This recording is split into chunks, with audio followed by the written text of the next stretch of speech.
फरीदाबाद आज तक दुनिया की सभी खबरें सबसे पहले आप तक पहुंचाता है। हमारे चैनल पर देश व प्रदेश, क्राइम, राजनीतिक, नगर पालिका, सामाजिक दुर्घटनाएं, संस्थाएं की सभी खबरें मिलती रहेंगी। चैनल को लाइक, शेयर, सब्सक्राइब करें। क्या है मुख्य उद्देश्य इस कॉन्फ्रेंस का? जैसा कि पूरे भारतवर्ष में इलेक्शन अनाउंस कर दिया गया है माननीय जो हमारा इलेक्शन कमीशन है, इलेक्शन कमीशन ऑफ इंडिया, उनके द्वारा। तो फरीदाबाद में भी जो चुनाव है हमारा 25 मई को होने जा रहा है। तो इसका जो शेड्यूल है, जो नोटिफिकेशन है वो 29 अप्रैल से शुरू हो जाएगी और जो रिजल्ट है 4 जून को। सर जिस तरीके से आप देख रहे हैं, बिल्कुल ही जैसे एडवर्टीजमेंट्स जो हैं या फिर पेड न्यूज़ है, तो उन सभी के लिए हमारी media certification and monitoring committee बनी हुई है, जिसका जो हमारा सेंटर है डीसी ऑफिस में बनाया गया है। तो इसमें जो भी प्रिंट मीडिया में या फिर इलेक्ट्रॉनिक मीडिया में या फिर रेडियो के माध्यम से या फिर SMS के माध्यम से अगर किसी को कोई ऐड करवानी है पॉलिटिकल कैंडिडेट को या पार्टी को, तो वो पहले हमारे मीडिया सेंटर में उसकी एप्लीकेशन देंगे, तो वो सर्टिफाई होकर उसके बाद ही वो ऐड करवा पाएंगे। या फिर किसी को अगर पैम्फलेट या बैनर्स वगैरह छपवाने हैं तो उसमें प्रिंटर्स के पास जाके वो अपनी जो फॉर्मेट है उसको दे सकते हैं, साथ ही डिक्लेरेशन फ्रॉम द कैंडिडेट। तो बिना उसके कोई प्रिंटर ना छापे, ये हमने मीटिंग लेके सभी प्रिंटर्स को भी कह दिया है। और साथ ही उसमें वो संख्या भी लिखेंगे कितनी संख्या में छापे हैं, ताकि वो एक्सपेंडिचर वो बुक हो पाए to the concern candidate. Sir जिस तरीके से वोटर्स को क्या अपील आपकी तरफ से की जाएगी ज्यादा से ज्यादा वोटिंग? तो वोटर्स को मेरी ये अपील रहेगी कि ज़्यादा से ज़्यादा संख्या में आएँ और 25 मई जैसा कि जो हमारी वोटिंग डेट है, तो उस दिन अपने कंसर्न पोलिंग बूथ पे ज़रूर जाएं और वोट ज़रूर करें। और साथ ही जो नए वोटर्स हैं, जो इतनी बड़ी संख्या में जो पहली बार वोट देने के लिए एलिजिबल हुए हैं, तो वो कृपया करके ज़रूर जाएँ, अपने पोलिंग बूथ पे जाएँ। जिनकी अगर वोट नहीं बनी है वो नोटिफिकेशन से 10 दिन पहले तक अप्लाई कर सकते हैं, तो वो अपनी वोट से बनवा सकते हैं। जो डिलीशन का जो टाइम था वो डिलीशन का टाइम जा चुका है। तो अब जो फॉर्म्स जो पेंडिंग थे या जो इलेक्शन कमीशन की अनाउंसमेंट जब हुई थी तब तक जो फॉर्म्स थे वही बस अब प्रोसेस करे जाएंगे। इसके अलावा जितने भी फॉर्म्स अगर डिलीशन के आएंगे वो पोल प्रोसेस होने के बाद में प्रोसेस करे जाएंगे। चुनाव आयोग की जो गाइडलाइंस है, अगर उनका कोई उल्लंघन करता हुआ मिलता है प्रत्याशी या उनके वो, तो क्या कुछ कार्रवाई होगी? तो बिल्कुल ही इसमें अगर कोई MCC की वोलेशन करता है तो इसमें RP एक्ट में, रिप्रेजेंटेशन ऑफ पीपल एक्ट में भी उसके खिलाफ कार्रवाई करने का प्रावधान है। या फिर अगर कोई जो प्रोविजन है IPC के प्रोविजन का उल्लंघन करता है तो उसके तहत भी कार्रवाई करने का प्रोविजन है। आचार संहिता जो लग चुकी है, अभी जो बैनर नहीं हटाए गए हैं उनके ऊपर क्या कहना चाहेंगे? इसमें बिल्कुल ही जैसे 3 चरणों में जो बैनर्स वगैरह हैं वो हटाए जाते हैं। तो पहले 24 घंटे में जो सरकारी जो भी कार्यालय हैं, तो वहाँ से सारे पॉलिटिकल बैनर्स या पॉलिटिकल फोटोज वगैरह जो भी लगी हैं वो सारे हटाए जाते हैं। 48 घंटों में पब्लिक प्लेसेस से हटाए जाते हैं और 72 घंटे में जितने भी प्राइवेट प्लेसेस हैं उनसे हटाए जाते हैं। तो वो कार्रवाई सारी चली रही है। कंसर्न टीम्स भी एरिया वाइज भी बना दी गई है। अर्बन में MC की देखा देखी में काम चल रहा है और रूरल में भी काम चल रहा है। इसके लिए नोडल ऑफिसर भी हमारे नियुक्त हैं और सभी कर्मचारी जो है कार्यरत हैं, सारे पोस्टर्स वगैरह बैनर्स हटाए जाते हैं। और बिल्कुल ही सुरक्षा के हिसाब से भी कार्रवाई करी गई है। या फिर मैं कहना चाहूँ कि जो हमारी FST हैं, SST हैं या फिर बाकी टीम्स भी हैं, वो भी सारी कार्यरत हैं। तो कोई भी अगर ऐसी कंप्लेन आती है या फिर ऐसा इंसिडेंट आता है तो वो एक्शन लेने में सक्षम है। और सिक्योरिटी के हिसाब से भी पूरा कार्रवाई करी गई है। हरियाणा पुलिस की तरफ से माननीय जो हमारे कमिश्नर पुलिस हैं, तो उनकी तरफ से भी टीम्स बनाई गई हैं। साथ ही मैं ये भी कहना चाहूँगा कि जितने भी हमारे काउंटिंग सेंटर्स भी रहेंगे तो उन पे भी पूरी सुरक्षा व्यवस्था रहेगी। और साथ ही जो CAPF भी है उनकी भी डिमांड हमारी तरफ से करी गई है। जो नॉर्मल रूटीन में हर बार रहती है वो उतनी ही करी गई। Thank you sir, thank you. इसके तहत जो हरियाणा में और फिर फरीदाबाद में जो इलेक्शन होना है वो 6ठे फेज में है, यानी जो वोटिंग होनी है वो 25 मई को यहाँ पे होगी। तो उसका जो शेड्यूल है वो भी सारा साथ ही जारी कर दिया गया है। फरीदाबाद का अगर मैं बताना चाहूँ तो यहाँ पे वोटर्स की जो हमारी संख्या है वो करीब 16,99,000 फरीदाबाद जिले की है।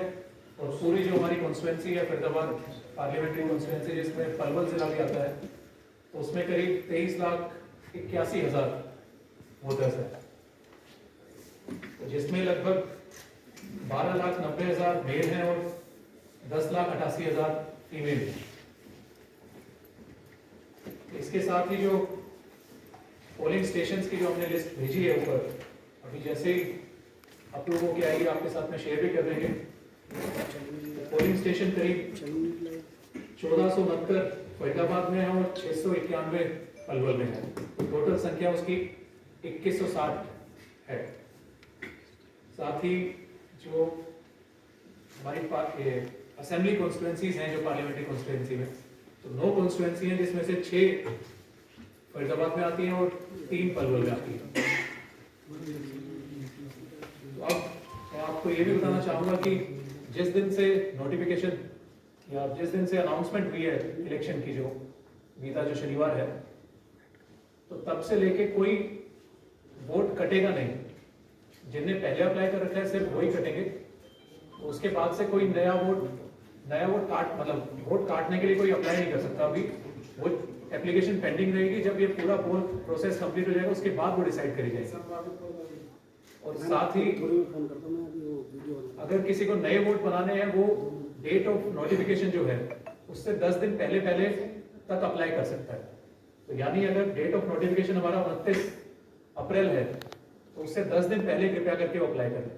तो आप सभी के माध्यम से मेरा सभी फरीदाबाद के और पलवल के लोगों से आग्रह यही है कि अपनी वोट जरूर चेक कर लें, या तो BLO से चेक कर लें या फिर ऑनलाइन जाके भी आप चेक कर सकते हैं। वोट जरूर चेक कर लें। अगर किसी की वोट किसी भी कारणवश या किसी ने कटवाई थी पहले और अभी लिस्ट में नहीं है तो जरूर अप्लाई कर लें और जल्द से जल्द अप्लाई कर लें। वो चाहे BLO के पास में जाके कर सकते हैं या फिर खुद से भी ECI की वेबसाइट पर जाके वहाँ पे भी अप्लाई कर सकते हैं। तो जो शेड्यूल है वो ऐसे रहेगा कि लास्ट डेट ऑफ या इश्यू ऑफ नोटिफिकेशन वो रहेगा 29 अप्रैल का। Last date of filing nomination है वो है 6 मई।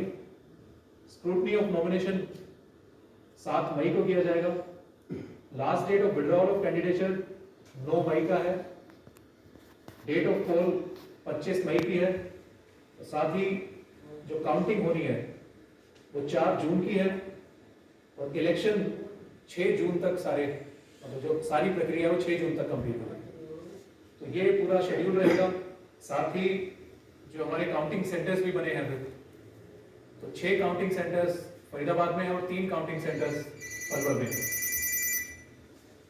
तो इंडिविजुअली असेंबली वाइज काउंटिंग करके और कंसोलिडेटेड रिजल्ट RO फरीदाबाद यानी कि मेरे द्वारा यहाँ से अनाउंस करा जाएगा। तो ये है ब्रीफ इसका। इसके अलावा जो अनाउंसमेंट हुई है इलेक्शन की, उसके साथ ही MCC भी लागू हो गया है।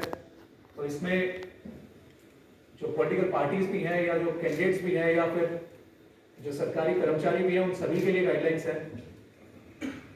और साथ ही आपने अभी देखा भी होगा कि 24 घंटे, 48 घंटे और 72 घंटे की जो चीज़ें करनी थी कि जो बैनर्स वगैरह, पोस्टर्स वगैरह सारे हटवाने थे, वो कार्रवाई हमारी चल रही है पूरे फरीदाबाद में। तो उसके तहत ही जो रिपोर्ट्स भी हैं वो भी भिजवाई जा रही है। साथ ही आपके माध्यम से मैं ये भी बताना चाहूँगा कि एक टोल फ्री नंबर भी चालू कर दिया गया है जिसका कंट्रोल सेंटर मेरे ऑफिस में ही है। 1950 उसका नंबर है। अगर आप कहीं से भी पूरे फरीदाबाद में से, चाहे मोबाइल से चाहे लैंडलाइन से उसको मिलाते हैं तो वो कॉल यहाँ पे कनेक्ट हो जाएगी। तो उसमें आप चाहे अपने वोटर आई कार्ड की जानकारी भी ले सकते हैं या कोई शिकायत है तो वो भी दे सकते हैं। तो इसके साथ साथ CVGIL ऐप भी है, तो वहाँ पे भी आप कोई भी नागरिक यहाँ के कोई भी सिटीजन वो वहाँ पे अपनी कोई कंप्लेन है तो वो रजिस्टर करवा सकते हैं। तो साथ ही जो अब जितनी भी रैलीज वगैरह भी होंगी उन सबकी भी मॉनिटरिंग करी जाएगी, या जो कोई भी पॉलिटिकल एक्टिविटी हो रही है उनकी मॉनिटरिंग करी जाएगी। उसके लिए हमारी FST और वीडियो व्यूइंग टीम या फिर वीडियो रिकॉर्डिंग जो हमारी टीम्स रहती हैं वो सारी कॉन्स्टिट्यूट हो गई हैं, वो कार्यरत भी है। एक हमारा media coordination and monitoring centre MCMC वो भी इस्टेब्लिश हमने अपने ऑफिस में कर लिया है। तो जो पॉलिटिकल पार्टीज को जो भी अपनी एडवर्टीजमेंट देनी है या फिर जो किसी भी माध्यम से, चाहे वो प्रिंट में देनी हो या इलेक्ट्रिक या फिर TV के माध्यम से हो या फिर रेडियो के माध्यम से हो या फिर मैसेजेस के माध्यम से हो, वो सारी पहले प्री सर्टिफाई करवानी है, उसके बाद ही वो वहाँ पे दे सकते हैं। और साथ में जो पोस्टर्स या बैनर्स लगाते हैं तो उनकी भी हमने सभी प्रिंटिंग प्रेसेस की मीटिंग ली है आज सुबह ही। तो उनको भी अवगत कराया है कि जो भी आप पैम्फलेट या बैनर प्रिंट करवा रहे हैं उसमें कैंडिडेट से डिक्लेरेशन जरूर लें और साथ ही कितने बैनर्स वगैरह प्रिंट कर रहे हैं या फिर पब्लिशर कौन है उसकी जानकारी भी पूरी लें। इसके अलावा जो ट्रांजैक्शंस, जो सस्पिशियस ट्रांजैक्शंस हो रही हैं तो उन पे भी मॉनिटरिंग करी जा रही है। सभी बैंकर्स को भी सभी को गाइडलाइन दी गई है कि जो भी अगर ऐसी सस्पिशियस ट्रांजैक्शन अगर लगे तो उसकी जानकारी डेली बेसिस पे इस ऑफिस में और फिर आगे सीईओ ऑफिस में या इलेक्शन कमीशन में भी वो डेली जाएंगी। तो ये मनी पावर को रोकने के लिए है कि अगर कोई पैसे का यूज करके किसी वोटर को प्रलोभित करता है तो उसको रोकने के लिए सारी मॉनिटरिंग करी जा रही है और कोई अगर शिकायत इस तरीके की मिलती है तो उस पर तुरंत कार्रवाई करी जाएगी। इसके अलावा मोटा मोटा कवर हो ही गया। बाकी अगर आपका किसी का कोई सवाल या कोई इशू हो तो बताएं। ये सब जिन्होंने अधिसूचना होने से पहले अपना वोट बनवाने के लिए अप्लाई कर दिया होता है, उस पर कैसे बनाया नहीं बना? उनका वोट बनेगा अगर जेन्युइन है, अगर उनके फॉर्म पूरे हैं तो अधिसूचना से 10 दिन पहले तक अगर वो अप्लाई कर रहे हैं तो उनका वोट बन जाएगा। सर, जो 18 साल से पहली बार वोटिंग करी थी, बहुत सारे ऐसे युवक हैं जिन्होंने पूछा था लोगों से, कहीं सर हमारे वोट बैंक नहीं है, हमारे वोटर आई कार्ड नहीं है, हम कैसे करना नहीं चाहते हैं। कोई ऐसी वजह यह है कि वोटर आई कार्ड के अलावा अगर कुछ और तरीका हो कि लिस्ट में चेक कर पाएँ, कि बहुत कन्फ्यूजन क्रिएट हो रही है। नहीं, उसके लिए अगर किसी ने फॉर्म भरा है, अगर कोई 18 साल से अभी 18 साल पार करे उसने, तो फिर वो एलिजिबल है वोट बनवाने के लिए। वो अगर वोट अपना बनवाते हैं, उसने एप्लीकेशन अपनी दी होगी तो एप्लीकेशन से वो ट्रेस कर सकता है या BLO से पता कर सकता है। अगर उसकी नहीं बनी है वोट तो अब वो अप्लाई भी कर सकता है। तो आपके माध्यम से मेरा सभी युवा साथियों से अनुरोध है कि कृपया करके चेक कर लें उनके वोट बने हैं कि नहीं बने, और अगर नहीं बने तो जल्द से जल्द उनको उनसे आग्रह है कि वो अपना वोट बनवाएं। ये 1 अप्रैल तक करवाए, मुख्य चुनाव कह रहे थे कि 1 अप्रैल तक जो हमारे पास आ जाएंगे। नहीं, वो फेज वाइज है। वो नोटिफिकेशन तक, जैसे हमारी नोटिफिकेशन अगर 29 अप्रैल की है तो उससे 10 दिन पहले तक अगर आ रहे हैं तो वो करवा दीजिए। डीसी साहब, 3M की बात हुई थी, मुख्य चुनाव आयोग ने कहा था 3M, muscle power, money power और मिसगाइड करने को लेकर। आपने मनी पावर को लेकर तो बताई, मसल पावर रहेंगे एक दूसरे को, उसको लेकर कैसे रोकेंगे उन चीज़ों को? तो उसका भी मैंने आपको मेंशन करा, जैसे जो हमारी टीम्स बनी है सारी, चाहे वो FST हो, SST हो या फिर वीडियो गेम टीम हो या फिर बाकी जो हमारा सेंटर भी बना है, तो सभी खबरों पर भी वो नजर रखेंगे या फिर जो मीडिया में चल रहा है उस पर भी नजर रखेंगे। तो मसल पावर की भी अगर कोई भी शिकायत आती है वो शिकायत पे भी एक्शन लेंगे, और साथ ही अगर वो पूरे क्षेत्र में, पूरी पार्लियामेंट्री कॉन्स्टिट्यूंसी में घूम रहे हैं तो वहां पे भी अगर कुछ उनको नजर में आता है तो उस पर भी एक्शन कभी कभी लेंगे।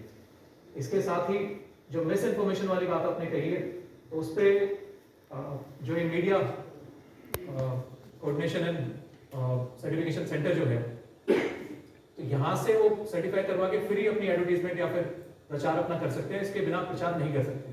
तो अगर ऐसी भी कोई शिकायत आती है कि बिना सर्टिफिकेशन के या फिर गलत प्रचार या फिर जातिगत या फिर रिलीजियस या फिर किसी भी पर्सनल टिप्पणी करके भी अगर कोई प्रचार कर रहा है या फिर बयान वगैरह दे रहा है तो उस पर भी कार्रवाई जरूर होगी। तो ये दोनों चीज या तीनों, मनी या फिर मिस इन्फॉर्मेशन, तो ये तीनों चीज कवर करने के लिए हमने अपनी टीम्स बना रखी है और पूरी तरह तैयार है। सोशल मीडिया बिल्कुल ही हमारी जो सर्टिफिकेशन टीम है वो सोशल मीडिया भी देखेगी, टीवी भी देखेगी, रेडियो भी देखेगी, अखबार भी सारे देखेंगे वो। आपसे मेरा आग्रह ये भी है कि अखबार से भी, आप प्रिंट इलेक्ट्रॉनिक मीडिया से भी आप सभी लोग हैं, तो आप भी एक बार ये देख लें कि एक तो जो सर्टिफाई होके आए वही छापे हैं, और साथ ही कई बार देखने में आता है पेड न्यूज भी आती हैं, तो उन पे भी नजर वो पूरी कमेटी रखेगी। अगर कोई ऐसे इंसिडेंट सामने आता है तो उस पर भी एक्शन लिया जाएगा। वाला जो है सोशल मीडिया वाला, सोशल मीडिया पे सर थोड़ा सा मैंने खुद संज्ञान के लिए, जैसा मैंने कहा कि वो टीम भी बना रखी है, वो भी लेंगे, और अगर कंप्लेन भी आती है तो कंप्लेन पे भी एक्शन लिया जाएगा। वो संबंधित धाराओं में, चाहे RP एक्ट में हो चाहे फिर IPC में हो, तो जिसमें भी अगर वो कॉल करता है उसके तहत एक्शन तुरंत लिया जाएगा। सर इसी से एड ऑन है मेरा क्वेश्चन, सीरीज ऑलरेडी व्यवस्था है राइट, कुछ ऐसा फीडबैक आपके पास आया हो लास्ट टाइम, किस तरीके की कंप्लेंट्स आई थी और आपको रिजॉल्व करने का स्पीड क्या था या बर्डन से, इस बार वो ना आया, ऐसा कुछ है? नहीं, इसमें बिल्कुल ही सीविजिल जैसे जो ऐप है हमारी लाइव हो गई है, हमारी जैसे इलेक्शन कमीशन ने अनाउंस करा उसके बाद से लाइव हो गई है। उस पर अभी तक 5 कंप्लेन आई है, जिसमें से 2 पे एक्शन हो चुका है, 3 चल रही है अभी, वो भी उन पे भी जल्दी एक्शन हो जाएगा। तो टाइम लिमिट हमारी है, हमने आगे भी जो हमारी टीम्स है उनको भी ट्रेनिंग दे दी है। तो कोशिश हमारी यही है कि टाइम लिमिट के अंदर अंदर ही उन सभी कंप्लेंट्स को उनका रिड्रेसल करा ये दें। जो कंप्लेंट थी किस तरह की थी और कंप्लेन अभी जो आई है वो बेसिकली अपने एपिक से रिलेटेड ही आई है जनरली, कि उनका एपिक कार्ड बना नहीं बना, वो उस टाइप की कंप्लेन अभी ज़्यादा है। सर एक चीज सर संवेदनशील और अति संवेदनशील जो बूथ बनाए हैं उनकी क्या कोई संख्या का है आपके पास? अभी जैसा शेड्यूल रहता है, इसमें वल्नरेबिलिटी मैपिंग का एक प्रोसीजर है। तो इसमें जो हमारे सेक्टर ऑफिसर्स बने हैं, जो करीब हर 12 से 15 बूथ पे सेक्टर ऑफिसर्स हमारे हैं, हर विधानसभा वाइज हैं, तो वो विजिट कर रहे हैं, सारे बूथ विजिट कर रहे हैं। बूथ के साथ साथ जितना भी एरिया बूथ है उसमें भी पूरा विजिट करके आते हैं। तो वहाँ पे 2 चीज़ देखने वाली है कि एक तो कोई वनरेबल ग्रुप तो ऐसा नहीं है कि जिसको वोट देने से रोका जा रहा है या जिसको प्रलोभित करा जा रहा है, और दूसरा ऐसे कौन से लोग हैं जो ये चीज़ कर सकते हैं। तो वो दोनों चीज़ वो जाके वहाँ पे देख रहे हैं, तो उनकी जो रिपोर्ट आएगी उसके बेसिस पे ये सारी चीज़ें फिर सर, डिसाइड दो सवाल है सर। एक तो ये है कि जो 85 ऊपर से जो वृद्ध लोग हैं, बुजुर्ग लोग हैं, वो किस तरीके से मतलब उनमें घर तक उनको वोटिंग की सुविधा दी गई, कैसे मतलब उनका वोट लेने के लिए जाएंगे प्रशासन के लोग। दूसरा सवाल ये है सर, जब पीसी हो रही थी इलेक्शन कमीशन की, तो वहाँ पर बोला गया था